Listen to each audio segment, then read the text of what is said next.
दोस्तों, देव उठनी एकादशी पर 5 गलती कभी मत करना व्रत में। यह चीज कभी मत खाना व्रत में। 3 गलती नहीं करना चाहिए। देव उठनी एकादशी कब है, क्या खाएं क्या नहीं, तुलसी पूजा कैसे करें, तुलसी तोड़े या नहीं, व्रत का पारण कब है, व्रत में क्या करें और क्या नहीं। दोस्तों, आज हम आपको देव उठनी एकादशी संबंधित संपूर्ण जानकारी बताएंगे। हिंदी पंचांग के अनुसार कार्तिक महीने के शुक्ल पक्ष की एकादशी को देव उठनी एकादशी के नाम से जानते हैं।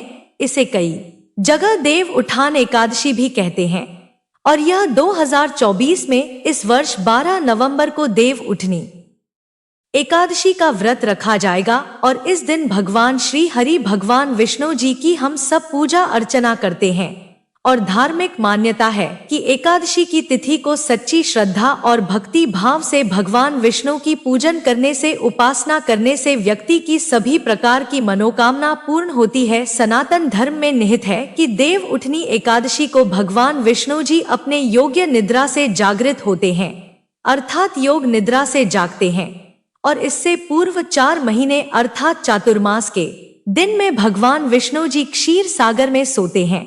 और यह भी कहा जाता है कि इस दौरान जैसे कि भगवान विष्णु जी देव सैनी एकादशी के दिन सोते हैं तो 4 महीने तक कोई भी मांगलिक कार्य नहीं किए जाते। 4 महीने तक जो सृष्टि के कार्य भार होते हैं भगवान शंकर जी संभालने का काम करते हैं, लेकिन देव उठानी एकादशी के बाद सभी मंगल कार्य शुरू हो जाते हैं। भगवान विष्णु जी योग्य निद्रा से उठ जाते हैं। देव उठनी एकादशी से जैसे कि शादी है, सगाई है, जितने भी मांगलिक कार्य होते हैं यह सब शुभारंभ हो जाते हैं। आसान शब्दों में कहा जाए तो मांगलिक कार्य जितने भी होते हैं देव उठनी एकादशी से शुरू हो जाते हैं। तो आज का जो हमारी वीडियो का विषय है बहुत ही सुंदर है। आज मैं आप लोगों को एकादशी संबंधित संपूर्ण जानकारी बताऊंगा। साथ इस वीडियो में मैं आप लोगों को बताऊंगा कि देव उठनी एकादशी के दिन हमें क्या करना चाहिए जिससे हमारी आध्यात्मिक उन्नति हो। आध्यात्मिक उन्नति के साथ साथ हमें मोक्ष की भी प्राप्ति हो। मृत्यु के बाद व्यक्ति को मोक्ष ही चाहिए। साथ इस वीडियो में मैं आप लोगों को बताऊंगा कि देव उठनी एकादशी के दिन तुलसी मैया में कौन सी ऐसी चीज चढ़ाने से 24 घंटे के भीतर ही हमारी मनोकामना पूर्ण हो जाएगी। तो यह वीडियो ध्यान से देखिएगा। तो आइए इस वीडियो में जानते हैं देव उठनी एकादशी की तिथि। इससे पहले अगर आपने अभी तक हमारे चैनल को सब्सक्राइब नहीं किया है तो चैनल को सब्सक्राइब करके बेल आइकन जरूर दबाइए। अगर आप माता तुलसी की कृपा प्राप्त करना चाहते हैं तो सच्चे हृदय से कमेंट बॉक्स में लिखें, जय माता तुलसी। तुलसी माता आपकी हर इच्छा अवश्य पूर्ण करे। माँ तुलसी के लिए एक लायक तो बनता है। दोस्तों, देव उठनी एकादशी की तिथि। देव उठनी एकादशी तिथि 2024 कार्तिक माह में आने वाली शुक्ल पक्ष की एकादशी तिथि की शुरुआत 11 नवंबर को शाम 6:46 से होगी। इस तिथि का समापन अगले दिन 12 नवंबर को दोपहर बाद 4:04 पर होगा। तो इस दिन से आपको लहसुन प्याज समेत जितने भी तामसिक भोजन होते हैं सबका त्याग कर देना चाहिए। अगले दिन यानी कि एकादशी को ब्रह्मा मुहूर्त में आपको उठना चाहिए। नित्य कर्म से निवृत्त होकर के पानी में गंगाजल मिलकर के स्नान करना चाहिए, क्योंकि अगर आप जो गंगा के तट के पास में रहते हैं, निवास करते हैं तो गंगा में नहा सकते हैं, लेकिन अगर गंगा के पास में नहीं है तो किसी भी पवित्र नदी में आप स्नान कर सकते हैं। पवित्र नदी आसपास में नहीं बह रही है तो गंगा मैया की कुछ बूंदे डालकर नहाने के पानी में डाल करके स्नान कर सकते हैं। इसके पश्चात अश्वाक के व्रत का संकल्प ले सकते हैं। अब सूर्यदेव को जल आपको अर्घ देना है। फिर भगवान श्री हरि विष्णु जी की पूजन में आपको फल फूल पुष्प धूप दीप कपूर बाती पीले मिष्ठान आदि से भगवान विष्णु जी की आरती करना है और अंत में आरती अर्चना करने के बाद दिन भर आपको उपवास रखना है। संध्या काल में फिर से आरती अर्चना करने के पश्चात आपको फलाहार करना है। दिन में एक बार फल और जल ग्रहण कर सकते हैं। 13 नवंबर को नित्य दिनों की तरह आपको पूजा और उपासना करके पारण करना है। उसके बाद ब्राह्मणों को जरूरतमंद जितने भी लोग हैं आप उन्हें अन्न का दान कर सकते हैं, समर्थ के अनुसार दे सकते हैं। इसे बहुत ही शुभ माना जाता है। दोस्तों अब चलिए इस वीडियो में जानते हैं आखिर हमें देव उठनी एकादशी के दिन कौन से ऐसे उपाय करने चाहिए जिससे हमारी आध्यात्मिक उन्नति हो, हमारी बंद किस्मत के ताले खुल जाए। कहने का मतलब है कि आप में से अधिकतर लोग ऐसे बोलते हैं कि गुरुजी हम काफी मेहनत करने के बाद भी सफल व्यक्ति नहीं बन पा रहे हैं, अर्थात पैसे तो आते हैं लेकिन चले जाते हैं, अर्थात हमारे घर में लक्ष्मी स्थिर नहीं हो पा रही है। और अधिकतर यह सभी के साथ में होता है। लक्ष्मी को स्थिर रखने के लिए हमारे धर्मशास्त्रों में अनेकों उपाय बताए गए हैं। यह भी कहा जाता है कि जहाँ पर भगवान विष्णु जी की पूजा की जाए, उपासना की जाए, तो वहाँ पर माता लक्ष्मी स्वतः ही खींची चली आती है। जहाँ पर विष्णु है अर्थात धर्म है, वहाँ पर लक्ष्मी खींची चली आती है। जहाँ धर्म है वहाँ सब कुछ है। तो चलिए इस वीडियो में जानते हैं कि किस प्रकार से हम अपने घर की लक्ष्मी को स्थायी कर सकते हैं, अर्थात हम दौलत को स्थायी बना सकते हैं। साथ ही साथ इस वीडियो में हम बताएंगे रोजगार के साधन, किस प्रकार से आप बेरोजगार हैं तो आपको रोजगार की प्राप्ति होगी। धन दौलत के साथ साथ सुख संपत्ति एवं धर्म की प्राप्ति करने का सबसे सरल आसान विधि बताएंगे। दोस्तों भगवान विष्णु को प्रसन्न करने के लिए देव उठनी एकादशी के दिन भगवान विष्णु जी को केसर और दूध से, ध्यान से सुनना, जो दूध है उसमें केसर मिलाकर के, तो केसर युक्त दूध से भगवान विष्णु जी का अभिषेक करना चाहिए। ऐसा करने से व्यक्ति के सभी प्रकार की मनोकामना की पूर्ति होती है। इससे भगवान विष्णु प्रसन्न होते हैं। यह जो उपाय है यह शास्त्रों में लिखित उपाय है। यह उपाय बहुत ही प्रभावी और चमत्कारी उपाय है। चाहे कोई भी विशेष प्रकार की मनोकामना हो और वह मनोकामना आपकी लंबे समय से पूर्ण नहीं हो पा रही हो, तो यह उपाय करने से वह मनोकामना शीघ्र ही पूर्ण हो जाती है। यदि कोई व्यक्ति आर्थिक तौर पर बहुत समस्याओं को झेल रहा है तो वह देव उठनी एकादशी के दिन भगवान विष्णु की पूजा करे, उन्हें कुछ पैसे करें। पैसे अर्पित करते समय आपको बोलना है कि हे भगवान, यह पैसे मैं आपको अपनी आर्थिक उन्नति के लिए समर्पित कर रहा हूँ, कृपया आप इसे स्वीकार करें। इस प्रकार से आपको प्रार्थना करनी है और उसके बाद पूजन के उपरांत इन पैसों को भगवान विष्णु जी का आशीर्वाद स्वरूप मानकर आप इसे अपनी तिजोरी में रखें या पर्स में रखें। ऐसा करने से धन लाभ होता है और पैसों से जुड़ी जो भी समस्या आपके जीवन में होती रहती है वह समस्या समाप्त हो जाती है। यह पैसे फिर साधारण पैसे नहीं रह जाते, इसमें भगवान विष्णु की शक्तियाँ जागृत हो जाती हैं। यह साधारण पैसे नहीं होते, इसे आप संभाल कर रखे हैं। यह साक्षात नारायण का आशीर्वाद बन जाते हैं।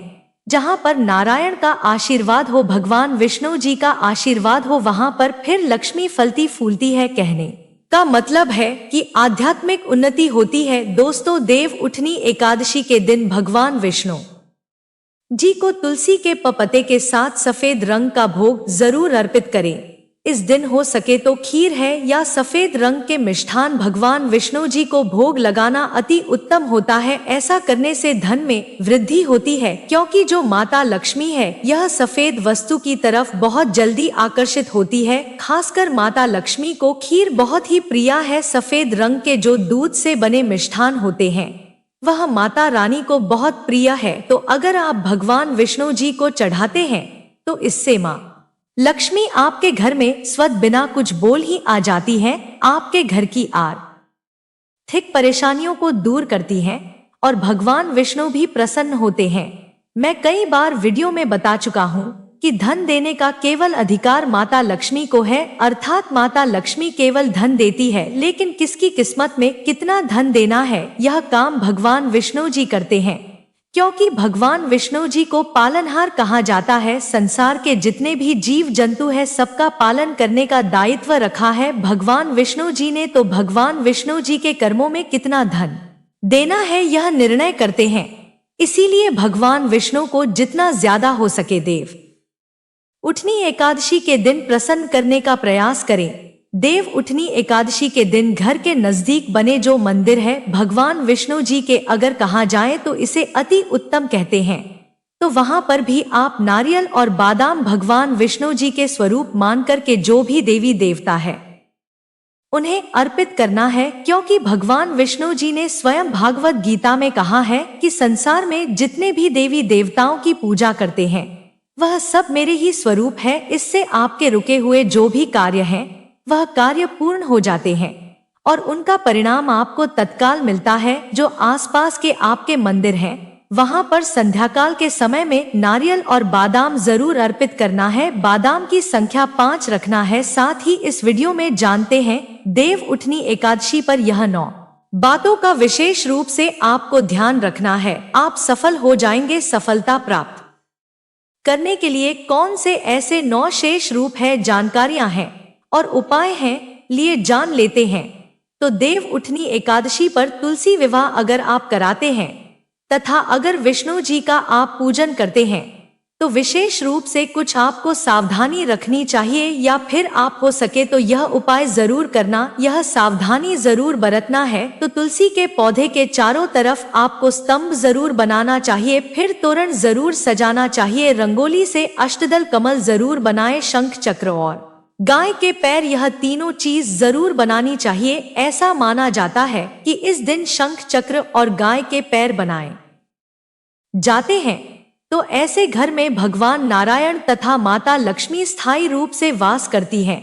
उनकी दिव्य शक्तियां सूक्ष्म रूप से आपके घर में वास करती हैं। तुलसी के साथ साथ आंवले का गमला इस दिन जरूर लगाना। तुलसी के साथ साथ आंवले का भी पूजन जरूर करना, क्योंकि आंवले को भगवान विष्णु जी अर्थात नारायण जी के स्वरूप माना जाता है और तुलसी माता को लक्ष्मी जी का स्वरूप कहा गया है। जिस प्रकार नारायण के बिना तुलसी अधूरी है, उसी प्रकार तुलसी के बिना नारायण भी अधूरे हैं। अर्थात भगवान जो नारायण है यह आंवले के स्वरूप में विराजमान होते हैं और माता तुलसी जो है यह लक्ष्मी के स्वरूप कही गई है। यह माता लक्ष्मी तुलसी के रूप में विराजित है। इस दिन हो सके तो तुलसी का पंचो उपचार से पूजन जरूर करना। दोस्तों, दक्षा कश्री मंत्र तुलसी का आप जरूर जपना। दक्षा कश्री मंत्र इस प्रकार से है, श्री ही क्लीम एम वृंदावन स्वाहा। ये दक्षा कश्र मंत्र है। माता तुलसी जी इससे बहुत प्रसन्न होती है। इस दिन घी का दीप और धूप जरूर दिखाना। सिंदूर, रोली, चंदन और ना वैद्य, यह 4 चीज है। तुलसी माता को चढ़ाने से माता अखंड सौभाग्यवती का वरदान देती है। पुरुष चढ़ आते हैं तो ऐसे पुरुष के जीवन में फिर विष्णु जी की कमी नहीं होती है, अर्थात धर्म की कमी नहीं होती। ऐसे पुरुष धर्म के मार्ग में चलने वाले होते हैं। धन की कमी कभी नहीं होती। हो सके तो इस दिन तुलसी माता को वस्त्र अलन से सुशोभित वस्त्र अलंकार आपको भेंट करना है। दोस्तों, लक्ष्मी जी का अष्टोत्तरा या दामोदर अष्टोत्तरा, यह जो पाठ कहे गए हैं यह आपको जरूर करने चाहिए। तुलसी के चारों ओर दीप दान जरूर करें। ऐसा माना जाता है कि जो भी व्यक्ति तुलसी को एकादशी की तिथि में दीप दान करते हैं चारों तरफ, तो ऐसे व्यक्ति को मृत्यु के पश्चात कभी भी अंधेरे की प्राप्ति नहीं होती। कहने का मतलब है कि आप जो दीप दान करते हैं वह दीप प्रकाशित होते हुए आपकी जीव आत्मा को स्वर्ग तक पहुंचने में मदद करती है। हो सके तो इस दिन दीप दान जरूर करें और दान करने से हमारे पूर्वज की आत्मा को भी शांति मिलती है। जो हमारे पूर्वज किसी कारणवश नरक भोग रहे, किसी कारणवश उन्हें स्वर्ग की प्राप्ति नहीं हो रही, तो दीप दान करने से उन्हें स्वर्ग की प्राप्ति होती है। दोस्तों, एकादशी के दिन भगवान विष्णु जी को तुलसी जरूर चढ़ाने चाहिए। ऐसा माना जाता है कि इस दिन एक तुलसी का पत्ता चढ़ाने से 10,000 के बराबर की प्राप्ति होती है। भगवान नारायण को इस दिन केवल एक तुलसी का पत्ता चढ़ाने से 100 हज गोदान के बराबर धन की प्राप्ति होती है। लेकिन आज के दिन जान लीजिए, अर्थात इस दिन देव उठनी एकादशी के दिन गलती से भी तुलसी का पत्ता नहीं तोड़ा जाता, जो कि पत्ते आपको पहले से ही तोड़ कर रखना है। जिन दाम्पत्य की यहाँ संतान ना हो तो ऐसे व्यक्ति तुलसी नमस्ते पढ़े, इससे संतान की प्राप्ति होती है। तुलसी पाठ से शीघ्र ही जिनका विवाह नहीं हो पाता तो उनका शीघ्र ही विवाह हो जाता है, बल्कि जो व्यक्ति बिछड़न हो चुके हैं, जिनका कोर्ट कचहरी के मामले में कोई बड़ा केस अगर चलता है तो वह भी समस्या दूर हो जाती है। दोस्तों, नए घर में तुलसी का पौधा इस दिन लगने से श्री हरि भगवान विष्णु जी बहुत प्रसन्न होते हैं और ऐसे घर में सभी प्रकार की मंगलकारी चीज प्रदान करते हैं। नौकरी पाने के लिए, कारोबार में तरक्की के लिए या फिर हो सके तो अपने जीवन में उन्नति के लिए तुलसी का पौधा पीले कपड़े में बांधकर ऑफिस या दुकान के आसपास में जरूर रखें। इससे आपको नौकरी में, कारोबार में प्रमोशन मिलेगा, आपको हर कार्य में तरक्की मिलेगी। आप अपने घर में भी यह कार्य कर सकते हैं। सच्चे हृदय से कमेंट बॉक्स में लिखना ना भूले। जय श्री हरि, जय विष्णु जी, जय माता लक्ष्मी, जय माता तुलसी। देव उठनी एकादशी की हार्दिक शुभकामनाएं।